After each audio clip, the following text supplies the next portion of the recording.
اعوذ باللہ من الشیطان الرجیم بسم اللہ الرحمن الرحیم ربنا آتینا فی الدنیا حسنۃ وفی الآخرۃ حسنۃ وقنا عذاب النار رب اجعلنی مقیم الصلاۃ ربنا وتقبل دعائے ربنا اغفر لی ولوالدی وللمؤمنین یوم یقوم الحساب۔ اب دیکھیں حضرت ابراہیم علیہ السلام جو ہے اپنے ماں باپ کے لیے دعا کر رہے ہیں، جبکہ وہ انہوں نے ان کو نکال دیا تھا کہ ہم بت پرست ہیں تو بت ہی پرست رہیں گے۔ انہوں نے ان سے کہا تم جو اپنا اسلام جو چیز بتا رہے ہو ہمیں نہیں سمجھ میں آ رہی ہے، نکال پال کیا، لیکن پھر بھی انہوں نے اپنی دعا کے اندر اپنے ماں باپ کو شامل رکھا ہے۔ تو ہم لوگوں کو چاہیے کہ اپنے ماں باپ کی قدر کریں۔ آپ حضرت آدم نے اللہ تعالیٰ سے، اور آپ لوگ جو ہے نا میرا شیئر تو کر دیا کریں، کچھ تو میرے پر وہ کر دیا کریں، ہیں جتنے لوگ دیکھتے ہیں، اگر میں ایک ایک بھی شیئر کروں تو کتنے سارے ہو جائیں، لیکن بھیا مجھ سے محبت وہ تو کریں، مجھ سے محبت نہیں ہے تو کوئی بات نہیں، میں محبت کرتی رہوں گی، محبت لٹاتی رہوں گی۔ آپ حضرت آدم علیہ السلام نے اللہ تعالیٰ سے دعا کی کہ مجھے ایک طاقتور لڑکا دے۔ اللہ تعالیٰ نے ان کو ایک طاقتور لڑکا دیا جس کا نام انہوں نے قائم رکھا۔ وہ پورے قبیلے کی حفاظت کرتا تھا، وقت کے ساتھ اس میں گھمنڈ آنے لگا اور وہ بہت زیادہ اس کے اندر غرور ہونے لگا۔ وہ میں ہر چیز، اور اسے ایسا لگے کہ میں اپنے آپ کو بہت طاقتور سمجھنے لگا اور کہنے لگا میں تو ہر چیز کو توڑ سکتا ہوں۔ حضرت آدم نے یہ دیکھا سنا تو انہوں نے اللہ تعالیٰ سے دعا کی کہ اللہ تعالیٰ تو یہ میرا بیٹا جو ہے گھمنڈ کرتا ہے بہت، کوئی ایسی چیز بنا دے جو اس کی اوقات اس کو بتا دے۔ تو اللہ تعالیٰ نے مکھی پیدا کی، جب وہ سوتا تو اس کے چہرے پر بن بن کرتی اور وہ ہٹاتا، اس کا ہاتھ پہلے اپنے چہرے پر لگتا اور بہت پریشان ہوا۔ تو حضرت آدم نے کہا تم اپنے آپ کو اتنا طاقتور سمجھتے ہو، ایک مکھی سے تو تم مقابلہ نہیں کر سکتے، ایک مکھی کا تو بگاڑ تو سوچو وہ کتنا طاقتور ہوگا جس نے ہم سب کو پیدا کیا۔ یہ سن کر قائم سجدے میں گر گیا اور توبہ کرنے لگا۔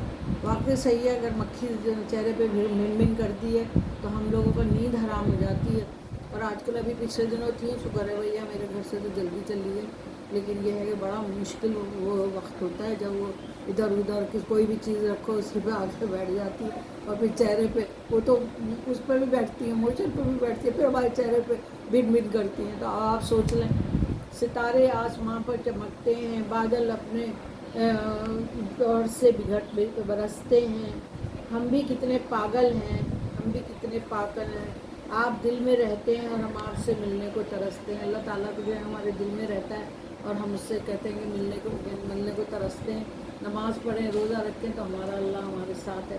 ہم لوگوں کا تو یہ حال ہے، مسلمان ہیں نہیں جانتے اس میں ہم کو کیا سکھا رہا ہے۔ ماں باپ کی عزت، اگر ہم نے تیز آواز میں بات کی تو اسلام کو جانتے ہیں، محمد صلی اللہ علیہ وسلم مدینے کی گلیوں میں ہجوم ہے، اس اتنے میں ایک بوڑھی عورت جھریوں بھرا چہرہ، ہاتھ میں لاٹھی چلی آ رہی ہے، حضور صلی اللہ علیہ وسلم ایک دم تیزی سے آگے بڑھتے ہیں اور کہتے ہیں یہ میری ماں ہے، کپ کپاتی ہوئی آواز ہے ان کی، یہ تھی حضرت حلیمہ رضی اللہ تعالیٰ عنہ۔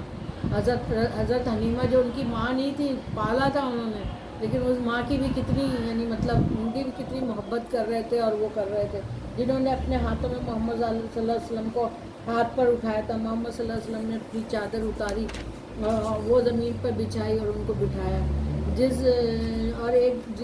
جس کو کل ایک جھولے کی جگہ دی تھی وہ آج ان کو اپنی کملی پر بٹھا رہا تھا، جو چادر ان کے جسم پہ لپٹی رہتی تھی وہ ہمیشہ لپٹی رہتی تھی، وہ کملی کہلاتی تھی، تو کملی پہ بٹھا رہے تھے وہ۔ مجھے تو مسلمان ملک میں بول نہیں سمجھ میں نہیں آتا، اسلام کہہ رہا ہے وہ خوش قسمت ہے جو اپنے ماں باپ کو بڑھاپے میں پائے، اور آج کل بھول گئے کل کو خود اس کی جگہ پہ ہوں گے۔ خدا ہم کو ایسی خدائی نہ دے، خدا ہم کو ایسی خدائی نہ دے کہ اپنے سوا کچھ دکھائی نہ دے، خطا وار سمجھے گا اللہ تجھے، اب اپنی صفائی میں کچھ کہ اب اپنی صفائی نہ دے، اپنی صفائی نہ دے۔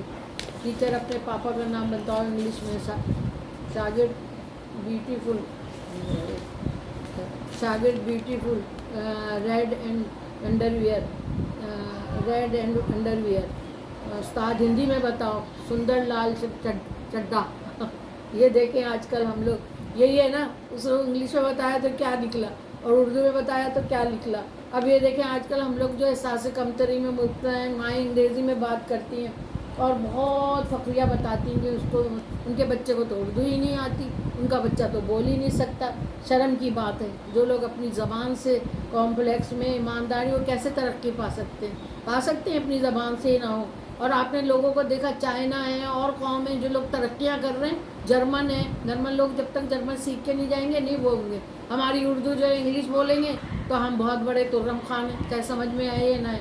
ابھی دیکھا آپ نے چڈا کو اسے کہہ دیا سندر لال چڈا بیوٹیفل ہے. تو اب آپ لوگ یہ سمجھ لیں کہ جو انگلش کو اردو میں ٹرانسلیشن کرو تو کیا بنتا ہے. اور وہ قوم ہمیشہ ایسا کمتری میں رہے گی. اگر زبان پر فخر کریں تو قرآن کی زبان سمجھیں، لیکن اس میں بھی اپنی زبان کو نہ بھولیں. جب دعا کرتے ہیں تو درد تو اپنی زبان میں ہی آتا ہے نا. جب دعا کریں گے تو درد تو اپنی زبان میں آئے گا. اپنی زبان کے ساتھ ہی مخلص رہیں. نہ کوئی خواب ہمارے، نہ تعبیریں ہماری، ہم تو پانی پہ بنائی ہوئی تصویریں ہیں. ہم جو ناخواندہ نہیں تو آؤ پڑھیں جو دیوار پر لکھی ہوئی تحریر ہے. ہو نہ ہو جو کوئی سچ بولنے والی طاقت جس کے ہاتھ، ہو نہ ہو کوئی سوچ بولنے والی طلعت جس کے ہاتھ میں قلم اور پیر میں زنجیریں ہیں. جس کے ہاتھ میں قلم ہے، کیونکہ قید بھی ہے نا، زنجیریں ہیں پیر میں. ہم کہاں اس طریقے سے کھلا پہلے آزادی آزادی آزادی، ہمارا ملک آزاد، ہماری زبان آزاد، لیکن اب آزادی جو ہے وہ گرفتار ہو گئی ہے اور پیر میں زنجیریں پڑ گئی ہیں. اللہ حافظ.